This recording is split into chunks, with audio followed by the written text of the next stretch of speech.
The idea that there were special technologies in the past has always been on people's minds. However, until relatively recently, it was believed that there was no substantial evidence, let alone artifacts, to support this idea. But the development of the internet has greatly simplified the process of processing and spreading information, which has allowed various researchers to access all sorts of digital archives of old photographs. It's unlikely that this was an oversight by the censors. After all, it seems to be a deliberate action to reveal this information. As a result, among these photographs that became publicly available, there were some that did not fit at all into the official historical narrative. For example, there were photographs depicting some strange devices made in the form of vessels, cups, and spheres.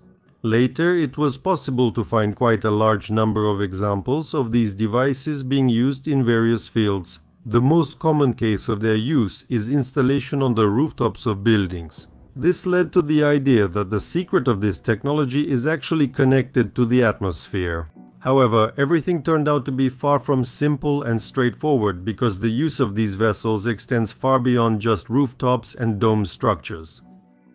Similar vessels are also found on ordinary or not so ordinary furniture in the house, on communication devices, and on various household appliances. Over the past few years, quite a few examples of the use of such vessels in the past have accumulated. These are just some of them.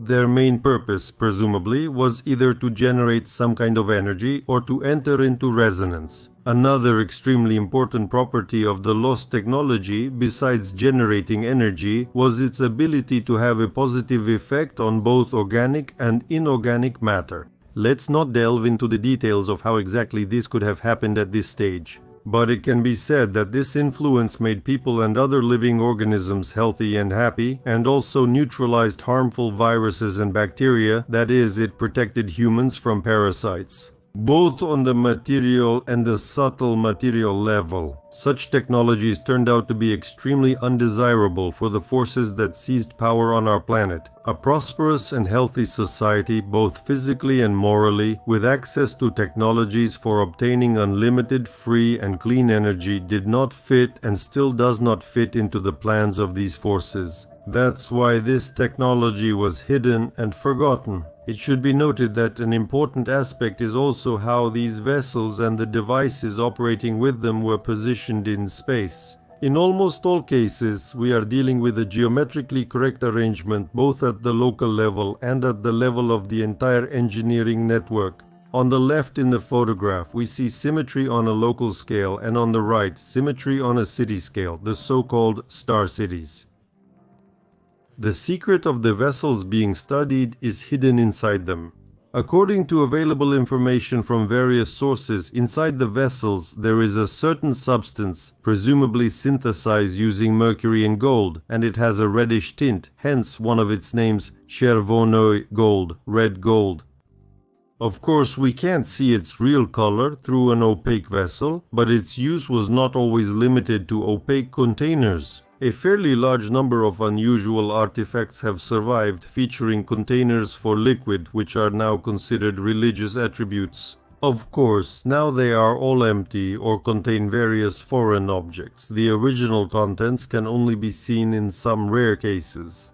If there may still be some doubt about the artifact on the left, the one on the right inspires much more confidence. Perhaps this is the very magical substance that alchemists from the stories about the Philosopher's Stone were so eager to obtain. Or that very same mystical red mercury, which officially does not exist, but possession of which can get you into trouble. People were chasing after it in the 90s after the collapse of the Union of Soviet Socialist Republics, and now they put you in prison for it.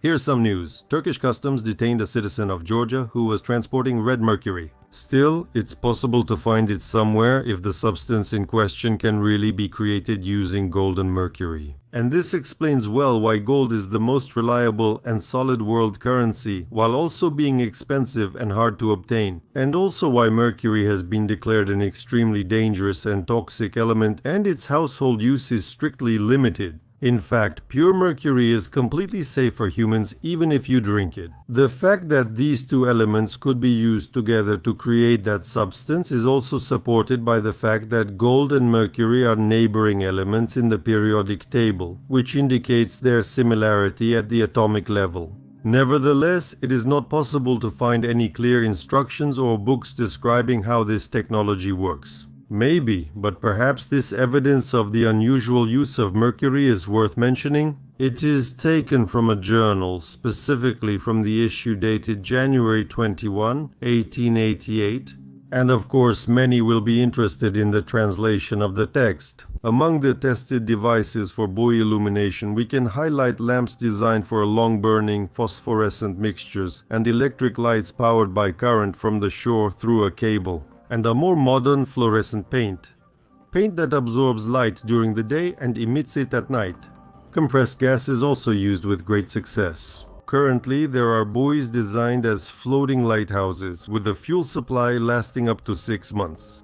The illustration shows a lighting device intended for use as an auxiliary for buoys with bells and whistles. Its operating principle is based on generating electricity by moving mercury in a high vacuum or in a high voltage gas. A self-exciting Geissler tube operates on the same principle. The phrase high voltage gas is confusing here because translating tension as pressure is definitely incorrect, considering that in a vacuum the pressure is actually low and the definition of a concept like gas voltage is nowhere to be found. Seeing the mention of a Geissler tube at this stage, one might be tempted to stop and feel reassured. After all, it's just a regular gas discharge lamp. The principle of its operation is that an electrically conductive gas, including mercury vapor, is pumped into the bulb and then a current is applied to make it glow. But there's nothing illegal about it nevertheless. The text goes on to reveal some interesting details. The buoy shown in the picture is designed in such a way that it rings the bell using the movement transmitted to it by the waves. This same movement is used to move the mercury contained in the ring-shaped tubes located at the top of the buoy's frame. The tubes are made very heavy and strong, and each of them contains barriers that cause the mercury to rub against the walls. To ensure the continuous operation of one or more tubes, they are tilted at different angles. A slight movement of the buoy causes the mercury to move around the tubes in a circle and generate enough electricity to make the tubes glow. So, the text clearly states that the mercury inside the tubes is not gaseous, but liquid, since it directly mentions the movement of mercury in a circle at different angles and its friction against the walls. Therefore, this is definitely not a gas discharge lamp. The text also initially describes other types of lamps in detail as a contrast, which rules out the possibility of explaining this phenomenon by some external power sources. The tubes glow solely due to the circular movement of mercury inside them. It should be noted here that no one has ever encountered such properties of mercury, and even on the internet there is nothing similar that could in any way explain this physical phenomenon. Then let's make a guess that mercury is capable of acquiring special properties when it is given a specific rotation, and possibly even a specific shape. Moreover, the text says nothing about the material from which the tubes and barriers are made, which means that perhaps part of the secret lies in them as well. So, at the very least, there's something to think about here. However, apparently it wasn't just limited to the vessels. In old photographs, you can see various types of columns, obelisks, and pillars, which are equipped either with vessels or with specific finials. It's obvious that they were all elements of a single energy system. From old illustrations we see that this technology was used everywhere, and by the time photography appeared, which was by the end of the 19th century, all of this had already been dismantled. Individual elements of those installations were no longer functioning or were operating in a limited mode. Columns that were recently part of the energy infrastructure now stand as ordinary poles where advertising posters are pasted, while trams, meanwhile, are moving with horse traction. In the photo, you can see that the obelisk is scorched at the tip. This most likely happened as a result of a general power grid failure or due to improper use of this particular installation. Almost all the photos that are publicly available simultaneously show elements of both old and new technologies. The reason for this is that the period when these photos were taken coincides with the time when the transition from one technological system to another was taking place. This is the end of the 19th and the beginning of the 20th century. We are presented with this time as an era of unprecedented discoveries like electricity, the telegraph, and radio. But in reality, all of this was just a kind of reset during which people were pushed back in their development, not forward. This was done in order to create the most suitable conditions for total control over people and the suppression of their will, which was obviously impossible with the technologies of the past. By looking at countless photographs of old architecture and remnants of past technology for a long time, you can notice a certain oddity. All the architecture of that time is distinguished by extraordinary sophistication and meticulous attention to detail. Every brick, cornice, column, dome, and all other architectural elements seem to be in invisible harmony with each other. Everything looks perfect except for just one element, namely this part right here. It's unclear why these structural elements are empty on almost all the buildings. Why make such intricate patterns and reliefs on the walls and columns, such beautiful doors, windows, and roofs? To give aesthetic meaning to every inch of the structure, but at the same time leave the most prominent and elevated place empty? But it makes sense if these are elements of lost energy systems. However, in other structural solutions inside dome constructions, there could have been something else. Specifically the same vessels with a special substance. You can come to the same conclusion by looking at this illustration. On the left is the completion of the construction of the southern tower of the Cologne Cathedral, and on the right is a stamp commemorating the centenary of the cathedral's completion, depicting the very same episode of construction. On the left, we see a rare case of equipment being installed on one of the columns, the top of which is nothing other than dome structures. It is clearly visible that the workers are installing a certain transparent cylindrical object, which looks very similar to one of the previously discussed vessels with red substance. However, in some of the dome structures the vessels are present, while in others they are not. The fact that the contents of such structures disappeared first clearly indicates that we are dealing, if not with the main, then with one of the key elements of these installations. Perhaps these vessels could have been replaced with something else. It can be assumed that the dome-shaped roof structures are just observation platforms, and perhaps in some cases that's exactly what they were. But in many structures, this construction is too small for anyone to even sit inside. And in some places the observation platform is present along with an empty dome section. We won't even consider the theory that bells were hung in these dome structures. It's far-fetched and completely ridiculous. A building in Spain. The top of the tower looks as if it was taken apart to remove something from inside and then put back together. For some reason they forgot and put some awkward little bell in there as if that's how it was supposed to be. In the photos, these parts of the buildings are almost always empty or hidden inside a closed frame like in these pictures. But at exhibitions you can find some very interesting specimens. The problem is that it's very hard to say for sure what exactly is shown in these photos. It could be an optical illusion or just some random object that ended up inside these structures. Here's a structure on a building in Munich that looks very different from a simple dome-shaped device. And here's a device on a building in Montevideo, Uruguay that doesn't fit into any category at all. And here is another building also in Montevideo. Dome structures in San Francisco in 1906. In the photo on the right, there's an interesting dome structure after the tragic event of April 18, 1906. A dome structure on a building in Barcelona, Spain. Look at this interesting spiral pyramid structure in Australia in 1883. So, two logical questions arise. What specific function did these devices serve before they were universally removed, and what exactly were they supposed to be? Shapes?